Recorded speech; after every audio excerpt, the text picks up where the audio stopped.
Hello friends, आज हम state पढ़ेंगे और स्टेट में चैप्टर नंबर 2 हम देखने वाले हैं। चैप्टर नंबर 2 का नाम है रेखिक सहसंबंध। ठीक है, रेखिक सहसंबंध जो है चैप्टर अगर आपको आ जाता है तो तीसरा आपको डेफिनेटली आ जाएगा। ठीक है, ये जो चैप्टर है ये 12 मार्क्स का है। 12 में से आपको 10 नंबर मैं आपको आसानी से दिला सकता हूँ और डिपेंड करता है आपके मेहनत के ऊपर। आप 12 में से 12 भी लेके आ सकते हो। तो इसके लिए आपको 12 में से 12 अगर आपको लाना तो ये पूरा चैप्टर आपको देखना पड़ेगा। ये 2-4 वीडियो में मैं आपको इसको प्रोवाइड करूंगा। तो ये हमारा पहला वीडियो बनने जा रहा है चैप्टर नंबर 2 का, तो आप इसे ध्यान से देखना शुरू से अंत तक। तो शुरू करते हैं चैप्टर नंबर 2।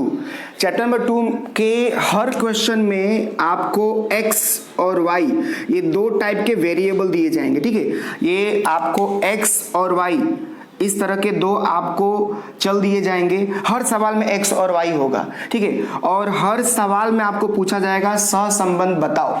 हर सवाल में क्या पूछा जाएगा? सहसंबंध बताओ। तो सहसंबंध जो है वो टोटल हमारे पास 5 है। ठीक है, सहसंबंध हमारे पास टोटल 5 है। अब सहसंबंध हम कैसे निकाले? ठीक है, सहसंबंध हम किस तरह से निकाले? तो सहसंबंध निकालने के लिए हमारे पास 3 विधि है। ये 3 विधि से आप सहसंबंध पता कर सकते हो कि ये 5 में से कौन सा है। ठीक है, तो सबसे पहले जो हम पढ़ने जा रहे हैं वो विकीर्ण आकृति की विधि पढ़ेंगे। ठीक है, विकीर्ण आकृति की विधि। अब जैसे कि आप देख सकते हो हमारा चैप्टर का नाम है रेखिक सहसंबंध, यानी रेखा के माध्यम से सहसंबंध हमें बताना है। चैप्टर के नाम ही हमारा रेखिक सहसंबंध है। ठीक है, तो सबसे पहले हम पढ़ने वाले विकर्ण आकृति की विधि। और विकर्ण आकृति की विधि के लिए मैं आपको बता दूं, आपको ये 5 ग्राफ जो है समझने पड़ेंगे। ठीक है, जिससे कि आपको पता चल जाएगा कि ये 5 में से कौन सा सहसंबंध है। सबसे पहला है संपूर्ण धन सहसंबंध। ठीक है, संपूर्ण धन सहसंबंध में क्या होता है कि जो रेखा है नीचे से ऊपर की ओर जाती है और सारी बिंदुएं एक ही रेखा पर सीधे होती है। ठीक है, और एग्जाम में पूछा जाता है 2 नंबर का r बराबर 1 समझाओ, संपूर्ण धन सहसंबंध समझाओ। इस तरह से एग्जाम में 2 मार्क्स का पूछा जाता है। ठीक है, तो वहां पे आप क्या लिखोगे कि जब रेखा नीचे से ऊपर की ओर गति करते हुए प्राप्त हो और सारी बिंदुएं एक ही रेखा पे हो तो उसे संपूर्ण धन सहसंबंध कहते हैं, जहां पे r बराबर क्या मिलता है? 1 मिलता है। दूसरे पे आओ।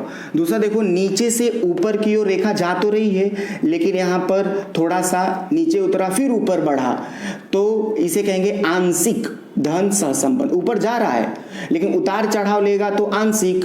ठीक है, और ऊपर जा रहा है इसलिए धन, तो आंशिक धन सहसंबंध कहेंगे क्योंकि नीचे से ऊपर की ओर जा रहा है लेकिन उतार चढ़ाव करते हुए जा रहा है।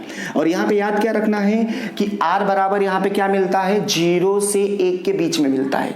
ये बात याद रखना, r बराबर यहाँ पे 0 से 1 के बीच में मिलता है।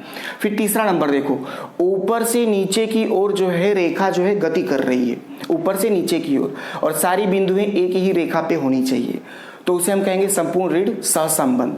ठीक है, और यहाँ पर जब संपूर्ण ऋण होता है तो यहाँ पे क्या होता है? r बराबर -1 मिलता है। ठीक है, अगला देखते हैं। अगले में आप देखना, ऊपर से नीचे की ओर आ तो रहा है लेकिन उतार चढ़ाव करते हुए नीचे आ रहा है, सीधा नहीं आया, उतार चढ़ाव करते हुए आया, तो इसे हम कहेंगे आंशिक ऋण सहसंबंध। और याद क्या रखना, यहाँ पर r की जो कीमत होती है वो -1 से 0 के बीच में प्राप्त होती है। अगर मान लो कि -0.9 आ गया तो वो आंशिक कहलाएगा।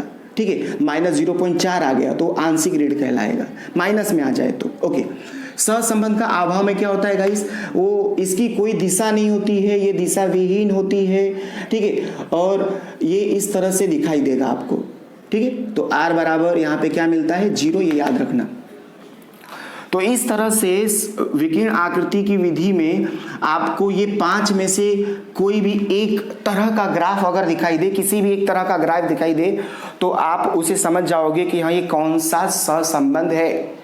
ठीक है, विकीर्ण आकृति की मदद से आप इसमें से कोई भी एक ग्राफ जो है पता कर सकते हो। अच्छा, एग्जाम्पल से मैं आपको इसे समझाने की कोशिश करता हूं।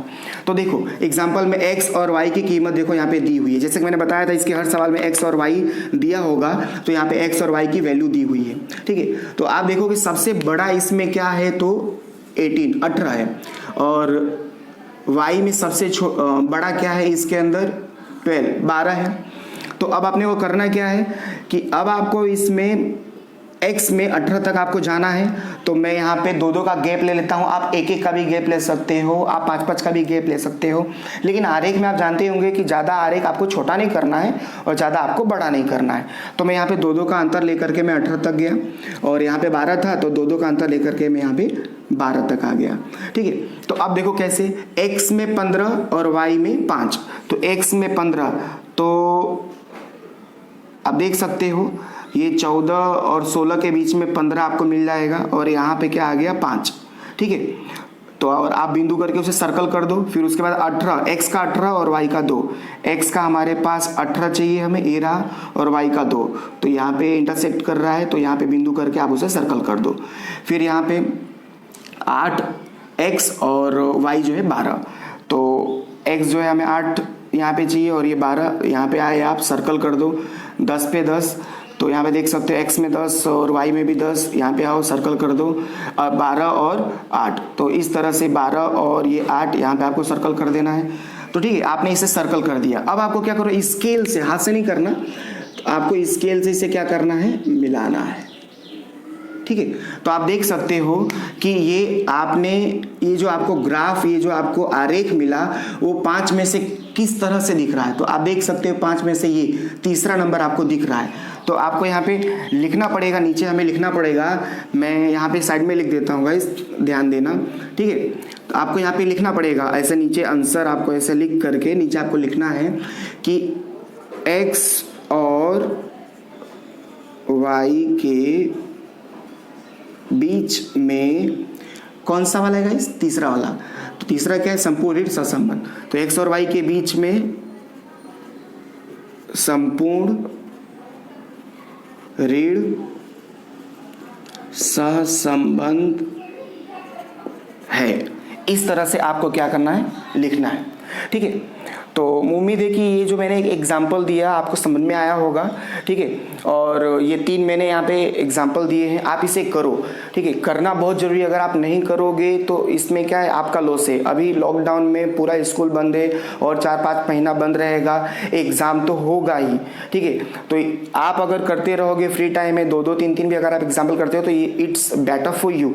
तो इसके लिए आप ये एग्जाम्पल करना, अगर कोई डाउट हो तो आप मुझसे वहाँ पे पूछ सकते हो। ठीक है, तो आप ये देख सकते हो, आप इसका स्क्रीनशॉट ले लेना अगर आपको लगे तो। ठीक है, तो इस तरह से आपको इसे कंप्लीट करना है।